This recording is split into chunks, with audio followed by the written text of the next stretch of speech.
Nandito na tayo sa editing process ng ating paggawa ng isang simpleng thumbnail. Kung naaalala ninyo, binigyan ko kayo ng 7 best practices, pati na rin yung rule of thirds, at saka yung pinaka-importanting elemento ng isang magandang thumbnail. We will do exactly all of that, and I am going to guide you all the way until we finish doing the final artwork. And we are going to start right now. Hello, I'm Rene, and you are tuning to RLumbang, my media.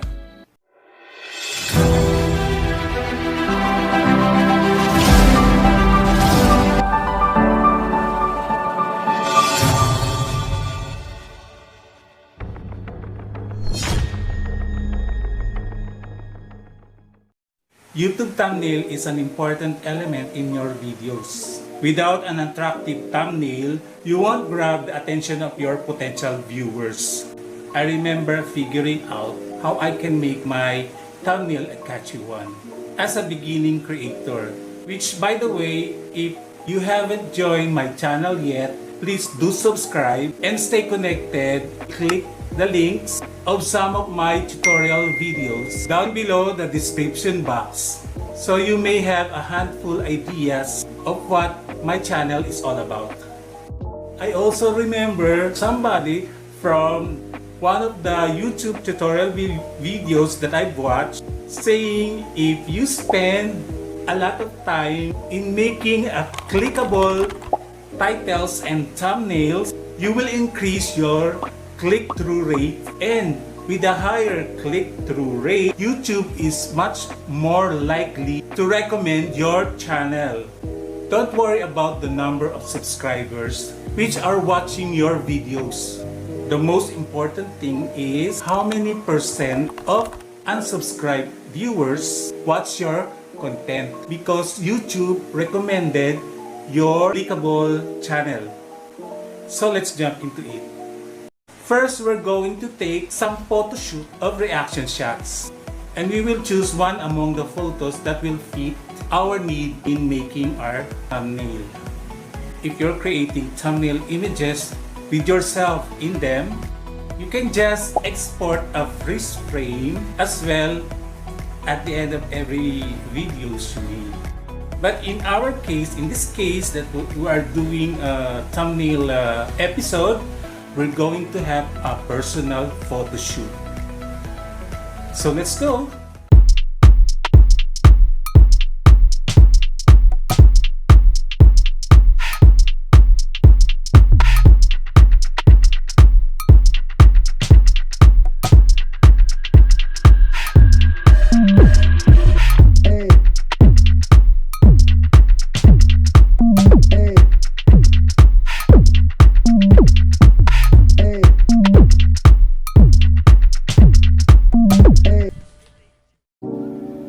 Now we go to the PixArt application, and we will be greeted by the recent photos we took. In this case, our photo shoot a while ago. We'll take this one with the pointing fingers. Now we're going to take out the green background. We click the scissors icon, and we will select the image with this. There you go, yes. We will enclose the whole thing with the red marks, and this happens. Then we'll click the preview, you will see the background was erased already. We can now save this as our file, saving it to our gallery. There you go. Just click gallery and then we're done. Just click done. Moving on to our PixelLab application. We are now at the editing window of PixelLab. We will go to the image size so we can change the size into a YouTube thumbnail size, which is 1280 by 720. There. So next, we're going to get the image we previously, we're getting it from the gallery.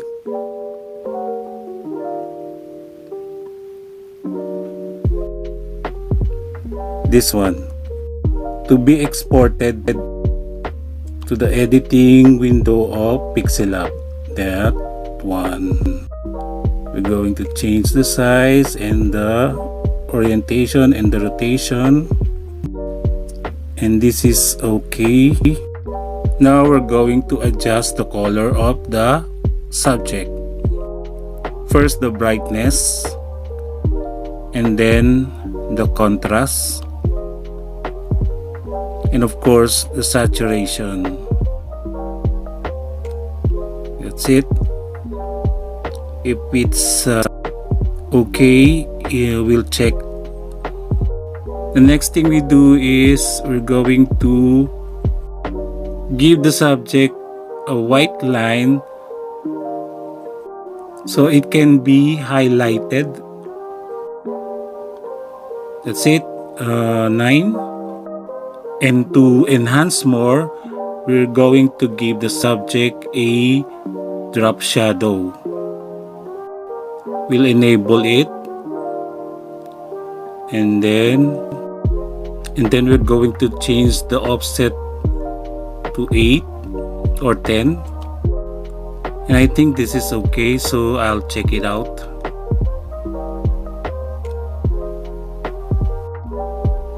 The next thing we do is we're going to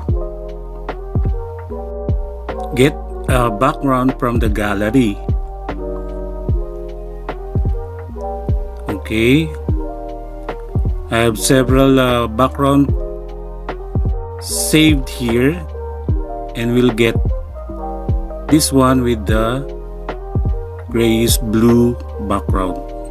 We'll take the dark background, so that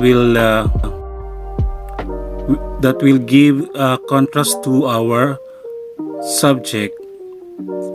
By the way, we're going to place the subject on top of the background with this tool, layer tool, there. So now he's on top of the background. Now we will adjust the size of our subject into this size. Now we're going to add some font or title for this thumbnail by clicking the plus text. We're going to type the subtext first, which is step-by-step guide. We'll just adjust it. And then next is we're now going to add the main title. Just follow what I'm doing.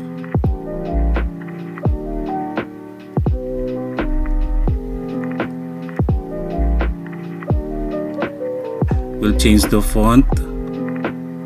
We'll choose this one. Yeah, this one. Yeah, meme font. It's more elegant and more bold.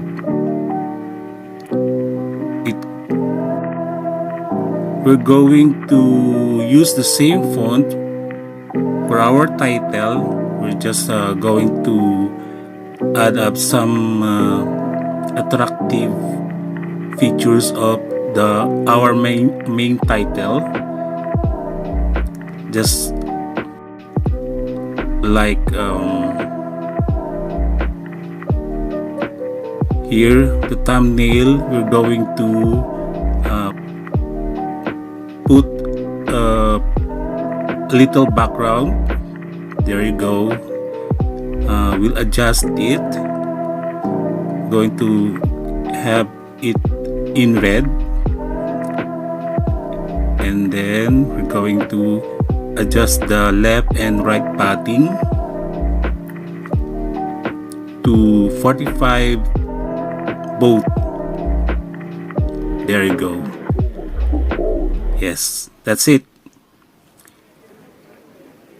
And then we'll adjust the size and the orientation.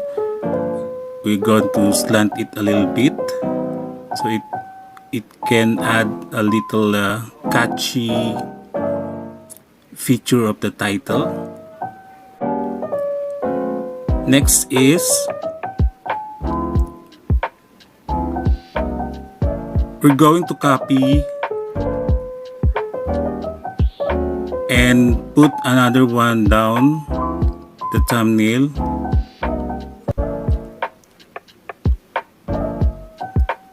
And we'll change the color of the word thumbnail to white, so it becomes more contrasting. And then we'll have another one. This time is videos. So there you go. We all have completed the main title. We're just going to arrange it so that it will look better in the eyes, more attractive to our viewers. Now we're going to put adding on top of the thumbnail, and then we're going to lock all the layers so that it cannot or won't be moved accidentally when you still do some adjustment in every objects of the thumbnail. So there you go. It's all flat already. Now we're going to add some foreground objects like logos of our channel and logos of PixArt and PixelLab. Just follow the step in getting the objects from the gallery. We'll place the channel logo on the lower left, and then we'll get another logo. This time the logo of PixArt. There, we're going to put it side by side with PixelLab. We'll just give it a balance, and if it's okay, we'll lock again all the three.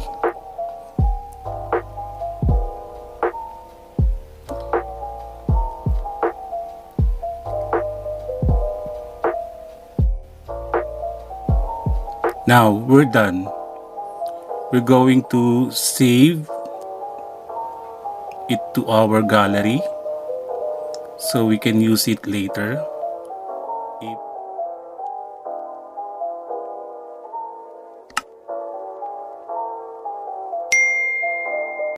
On the final note, creating a clickable thumbnail and titles are just one validation that you may get from your viewers, especially on social media, where the majority metrics we look at all the time are likes and followers and sub counts. But those things can come only after you found the passion to create. And that passion has to come from you.